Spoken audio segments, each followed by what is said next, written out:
Bonsoir à tous. Voilà, la suite de ma vidéo est sur le Red Hat Linux. Comme j'avais dit, je vais vous parler sur le Red Hat Linux. Le Red Hat Linux est un système d'exploitation sécurisé d'une compagnie américaine.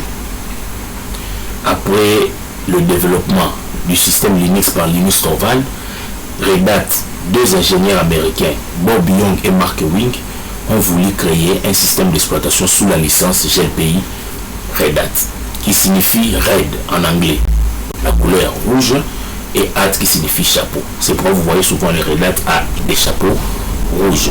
Ok. Alors, sans plus tarder, je vais expliquer pourquoi les Red Hat. Quel est l'avantage du Red Hat? Quel est l'avantage de faire la formation sous les Red Hat par rapport aux autres formations? D'abord, je vais venir ici sur les versions de Red Hat. D'abord, avant d'évoluer, vous devez savoir aussi que nous avons deux systèmes d'exploitation. Deux types de systèmes d'exploitation. Nous avons des systèmes d'exploitation client et nous avons des systèmes d'exploitation serveur. Le Red Hat dont je vous parle, c'est un système d'exploitation serveur. Ça, c'est la première chose. La deuxième chose à ajouter est que nous avons dans les systèmes d'exploitation les ISO qui ont le format graphique et le format commande. Le format graphique, c'est ce qu'on appelle l'interface GUI, Graphical User Interface, qu'on appelle en français l'interface de l'utilisateur en mode graphique. Et le mode CUI, Command User Interface, qu'on appelle en français interface de l'utilisateur en mode commande. Les systèmes d'exploitation serveurs ont toujours une version CUI en version commande. Il n'y a pas de desktop là. Et cette version-là de la distribution Linux, nous on l'appelle minimale.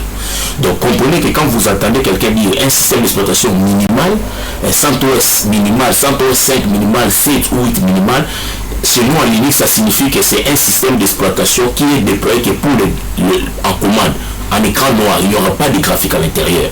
Tu ne peux rien faire là comme graphique qu'en commande. Et le système d'exploitation qui est déployé par le mode graphique. Mais dans le cas des serveurs, un système d'exploitation serveur, c'est un système d'exploitation qui est requis à faire des tâches, à recevoir des requêtes des clients, à les gérer et puis à répondre avec rapidité. C'est ça même le rôle d'un serveur. Le serveur, c'est un équipement informatique qui permet à répondre aux besoins et aux demandes des clients, dont les hôtes en réseau, comme on le dit. Donc voilà, c'est un peu ça. Alors ici, je parle sur les versions de Red Hat. Vous allez voir, Red Hat a plusieurs versions. Il y a eu à commencer par partir de Red Hat 2, Red Hat 3. Aujourd'hui, il y a trois versions de Red Hat que nous utilisons souvent. Il y a le Red Hat 6, on appelle ça maintenant le RHEL. Là, voilà, vous voyez ici, on écrit ça souvent RHEL. Quand on écrit RHEL comme ça signifie Red Hat Enterprise Linux. Donc, il a eu une licence sur le GPL et il est maintenant Red Hat Enterprise Linux. Donc, aujourd'hui, il y a eu la version 5 et il y a eu la version 6, il y a la version 7, aujourd'hui il y a même la version 8. La plupart des gens et des entreprises qui travaillent sur Red Hat sont plus sur 6 et sur 7. 8 c'est tellement récent, beaucoup d'entreprises n'ont pas encore migré. Ok, donc voilà, c'est un peu ça, ce sont les versions, ça commence à partir de RHEL 1, RHEL 2, RHEL 5, RHEL 6, RHEL 7 et RHEL 8. Et chacune de ces versions a ses formations, ok, ses certifications. Alors, ici, je vais vous montrer sur une source, les certifications de Red Hat. Vous voyez, il y a ce qu'on appelle le Red Hat Certified System Administrator. En français, certifié en Red Hat sous l'administration système. Certifié en Red Hat ingénierie. Ok, certifié en Red Hat administrateur virtualisation. Ok, il y a les data centers et les RSSS. Ok, alors, vous pouvez voir dans ce site ici, si vous y allez, vous allez voir que c'est vraiment disponible, vous pouvez lire là-dessus. Mais, voilà. Ici, je vais expliquer. Donc, je vais d'abord retourner sur les certifications. Je viens ici, en ligne, vous allez voir, voilà. Ici, si j'entre là, vous voyez, ça, ce sont les certifications que Red Hat offre. Il y a le Red Hat RSCC, le RSI et les certifications de LPI, les Linux et autres. Voilà, ici ce sont les détails des certifications. Si vous descendez là, ça c'est les certifications de Red Hat 7. Mais je descends, vous allez voir, nous allons basculer, vous allez voir ici, voilà. Maintenant c'est ça le problème. Ici, il se pose maintenant un problème. qui est un ingénieur Linux? Qui est un ingénieur Linux? Est-ce qu'un ingénieur Linux, c'est celui qui fait ça, qui prend les informations sur Internet, il copie en commande et puis l'exécute? Un ingénieur Linux, regardez ce module. Le module ici, ça s'appelle le module de base, c'est le module de début, l'administration système. Un professionnel informatique qui a obtenu la certification ASCC, administrateur système certifié Red Hat, possède les compétences fondamentales de l'administration du système requises pour gérer l'environnement Red Hat Linux. La certification s'obtient après avoir réussi l'examen Red Hat. C'est maintenant, il faut se poser la question, de quoi contient les RSCC ici? Si je descends, regardez. Quand quelqu'un fait seulement la formation des RSCC, le premier nous dit, voilà les choses qu'on a fait. Accéder au niveau, écrire des commandes, utiliser redirection des fichiers, vous voyez, toutes ces choses ici, tous ces chapitres, ce sont les chapitres utilisés. Utiliser le système d'exécution en cours, c'est-à-dire vous maîtrisez le système, comment le système démarre, comment fonctionne un système, comment créer des répertoires, comment créer des fichiers, comment attribuer les permissions, comment gérer les réseaux, comment mettre une adresse IP dans le système, comment déployer, configuration des serveurs. Regardez, c'est tous ces modules ici qu'on appelle un ingénieur système Red Hat. Ça, c'est pas un ingénieur Red Hat, c'est quelqu'un qui a fait l'administration système. Si je vais dans le site de Red Hat, il est là, vous allez voir, voilà. Même son examen est défini, administrateur du système certifié Red Hat. Que contient ces cours? Peut-on essayer de voir, de défiler? Objectif, regardez. C'est beaucoup de chapitres. Maintenant, qu'est-ce qui se passe aujourd'hui? Parce que j'aimerais éclairer vraiment cette confusion qui se passe chez beaucoup de gens. Alors, si tu as étudié tout ça, ce n'est qu'un module qu'on appelle le RSI-SA, c'est le système d'administration. On explique même les IPv6, regardez, ces modules ici, ok? Alors, vous devez maîtriser tous ces chapitres-ci, toutes ces procédures, ok?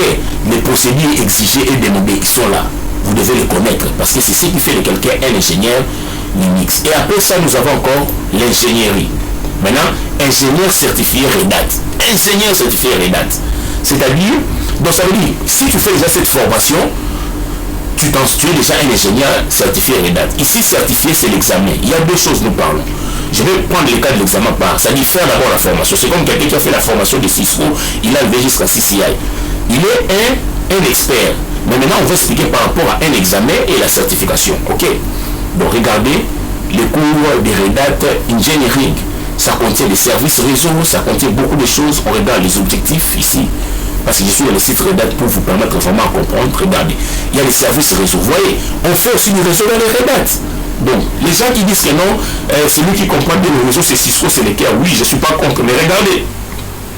Il y a des cours de réseau, il y a les SDC, Linux, HTTP, Apache, les NFS, les DNS, le Samba, tous ces protocoles sont les protocoles utilisés en réseau. Donc voilà, c'est un peu ça. Et il y a le module de la virtualisation qui est là, le programme complet. Vous voyez, ça aussi c'est là, Red Hat certifié virtualisation administrateur. Tous ces modules sont là. Vous allez voir, ok? Donc c'est un peu ça. Et maintenant, qui est l'ingénieur Hugo face à ça? L'ingénieur Hugo a eu à faire tous ces modules ici. Je vais juste vous donner une petite idée, voilà. Alors, le premier, il est là, le certificat des RSISS. C'est ce que l'ingénieur a fait pour... ça, c'est la formation d'abord. Je ne suis pas d'abord de l'examen international, ok? Et après ça, j'ai eu à faire deuxième formation. J'avais reçu le certificat d'excellence. C'était sur les SI Linux. Comment implémenter une sécurité avec le SI Linux, contrôler les droits des accès, les MAC, ce qu'on appelle MAC, pas MAC adresse, Mandatory Access Control, les contrôles des accès obligés, c'est-à-dire la permission des contrôles des accès. Ok. Et ici, on vous explique les directory services. On a étudié ici l'Active Directory sur les Red Hat. On explique comment implémenter l'Active Directory sur les Linux et comment les déployer avec le Windows et comment faire les trusts, ok, avec le Windows. Et ça, c'est maintenant l'examen international. L'ingénieur Hugo est certifié en Red Hat 5. C'est depuis 2011. Aujourd'hui, j'ai vers 10 ans déjà d'expérience que je travaille sur ça. Ok. Et il y a encore le Red Hat Système Administrateur. Si vous avez vu là, les modules. Et je ne me suis pas arrêté là-bas. J'ai encore continué. Voilà. Il y a Red Hat Certified Virtualization, c'est ce que je vous avais dit. Voilà, le module là, virtualisation que vous venez de voir. Et il y a le module de sécurité réseau. Comme je vous avais dit, le Red Hat est un système d'exploitation défensive.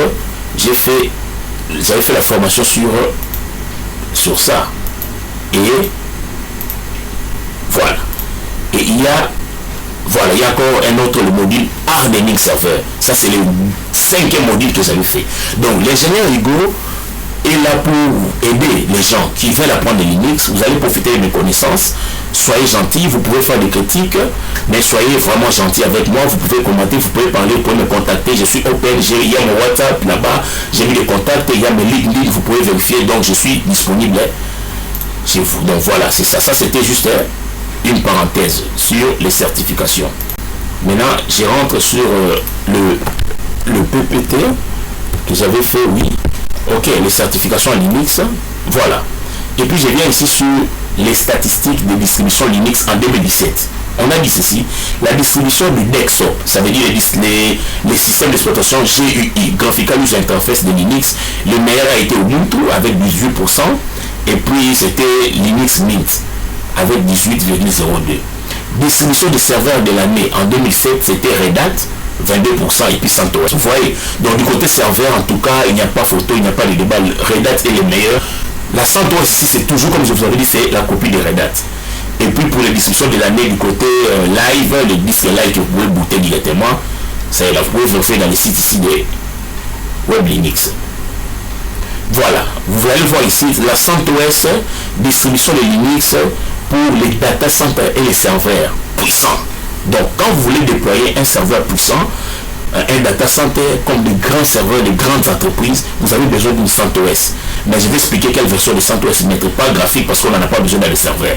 C'est avec la CentOS que je vais commencer à faire la pratique pour vous montrer les détails. Ok, donc voilà, communauté enterprise operating system. C'est ça la CentOS. Voilà ici vous voyez la CentOS bénéficie même des types de positions dans le monde de l'entreprise. Dans l'entreprise, Ubuntu apprécie, donc même Ubuntu reconnaît la force de CentOS. C'est vraiment un système d'exploitation. Donc ça c'est la copie de Red Hat. C'est le Red Hat free. On lui a mis CentOS et le Red Hat tellement il est commercial, c'est payant.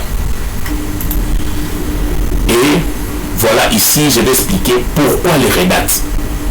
Toutes les technologies de votre environnement informatique doivent à mesure de fonctionner ensemble. De plus, vos charges de travail doivent rester portables et évolutifs, quel que soit l'environnement, serveur, ni machine virtuelle, contenu, cloud, le Red Hat est là pour ça. Voilà, donc vous voyez, on vous dit que le Red Hat a de l'impact pour vous aider dans cette technologie, surtout pour le cloud de déploiement. Ok, alors ici maintenant, l'intérêt de l'IBM.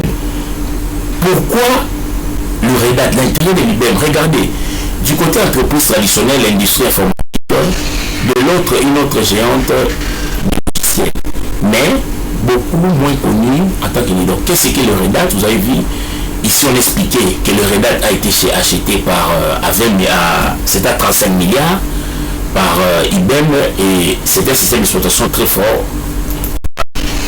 Quel est l'intérêt de IBM? Voilà, IBM est une vieille entreprise informatique de logiciels professionnels qui appelle à se moderniser. Depuis plusieurs années, la société a fait pari de l'intelligence artificielle pour booster par ses activités. Sa plateforme Watson, sur laquelle il a déjà investi plusieurs milliards de dollars, tarde néanmoins à donner des résultats espérés. Et le chiffre d'affaires d'IBM est en baisse, quasi constante depuis au moins 5 ans. Red Hat, de son côté, était une société en croissance dans une autre secteur crucial. Pour l'avenir de l'IBM, les clouds, vous avez vu, c'était pour les hybrides cloud. Voilà. Donc, déjà, quand vous voyez une grande entreprise comme IBM acheter Red Hat, donc ça vous montre que, ouvrez les yeux, mes frères, vous qui aimez le Red Hat, aujourd'hui, je crois d'ici 2 ans à venir, 3 ans, on va commencer à engager des ingénieurs Red Hat dans des banques. Parce qu'on va enlever le système Unix de l'IBM, ça sera le Red Hat qui sera implémenté dans les banques. Donc mes frères, c'est pas quelque chose à négliger. Comme je vous avais dit au début, c'est indispensable le Linux. Donc voilà un peu l'idée générale. Vous avez vu les certifications, vous avez vu les détails. Donc En tout cas, je vous remercie.